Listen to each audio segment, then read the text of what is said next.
Uttarakhand Congress committee की प्रदेश महासचिव शिल्पी अरोड़ा ने शिक्षा मंत्री अरविंद पांडे द्वारा दिए गए बयान को बेहद असंवेदनशील बताया है, जिसमें उन्होंने कहा है कि अगर किसी अभिभावक को प्राइवेट स्कूल में फीस देने में दिक्कत आ रही हो तो वो अपने बच्चों को सरकारी स्कूल में पढ़ने के लिए भेजें।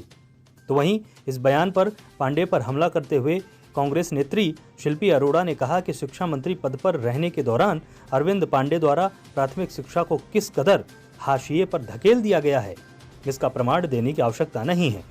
उन्होंने कहा कि ऊधम सिंह नगर जनपद में प्राथमिक विद्यालयों के विलीनीकरण से प्राथमिक शिक्षा पटरी से उतर चुकी है, जिसको प्रभावी बनाने के लिए विभाग द्वारा महज आंकड़ों के दम पर वाहवाही लूटी जा रही है।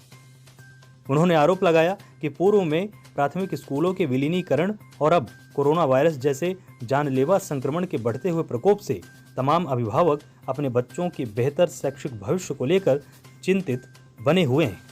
ऐसे में शिक्षा मंत्री अरविंद पांडे का बयान घोर निराशाजनक होने के साथ साथ हास्यास्पद भी नजर आ रहा है, क्योंकि प्रदेश सरकार और शिक्षा विभाग की अदूरदर्शिता पूर्ण नीतियों के चलते प्राथमिक विद्यालयों में शिक्षा का स्तर दिन ब दिन घटता जा रहा है।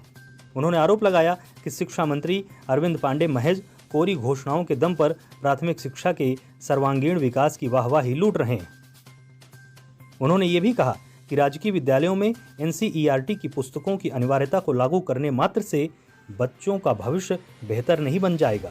इसके लिए कोरोना काल में सरकार को फीस वृद्धि और फीस माफी को लेकर प्रभावी कदम उठाए जाने की आवश्यकता है।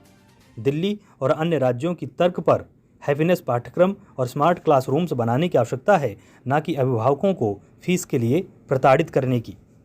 श्री अरविंद पांडे कदरपुर के विधायक और शिक्षा मंत्री ने एक बयान दिया है, जिसमें उन्होंने अभिभावकों को सलाह दी है कि अगर आप फीस नहीं दे सकते तो आप उनको सरकारी स्कूलों में भर्ती कराएं। बहुत ही असंवेदनशील बयान है, संवेदना से बहुत परे हैं। मैं शिक्षा मंत्री जी से पूछती हूँ कि आप पहले तो एक स्तर बनाइए ना सरकारी स्कूलों का। आपको प्राइवेट स्कूलों पर लगाम कसनी चाहिए कि वो लोग कोरोना काल में फीस माफ करें या बहुत ही मिनिमम चार्ज करें, क्योंकि उनके बिजली के बिल नहीं खर्च हो रहे हैं, उनके और बहुत सारे खर्चे नहीं हो रहे हैं जो व्यवस्था से रिलेटेड होता है। टीचर्स की तनख्वाह दे रहे हैं तो बहुत मिनिमम बिल उनको चार्ज करना चाहिए। फी को बिल्कुल या तो बिल्कुल फोरफीट कर देना चाहिए या बहुत कम चार्ज करना चाहिए। आप उन पे लगाम कसने की बजाय आप अभिभावकों को ये सलाह दे रहे हैं कि वो अपने जिगर के टुकड़ों को सरकारी स्कूलों में पढ़ाएं, जहां पे टीचर्स का कुछ अता पता नहीं है, कई स्कूलों में छतें तक नहीं है, और आप उसको मिला जुलाकर कई स्कूलों को मर्ज कर आप बच्चों के लिए, छोटे बच्चों के लिए बहुत दूर तक आप ट्रैवल कर रहे हैं।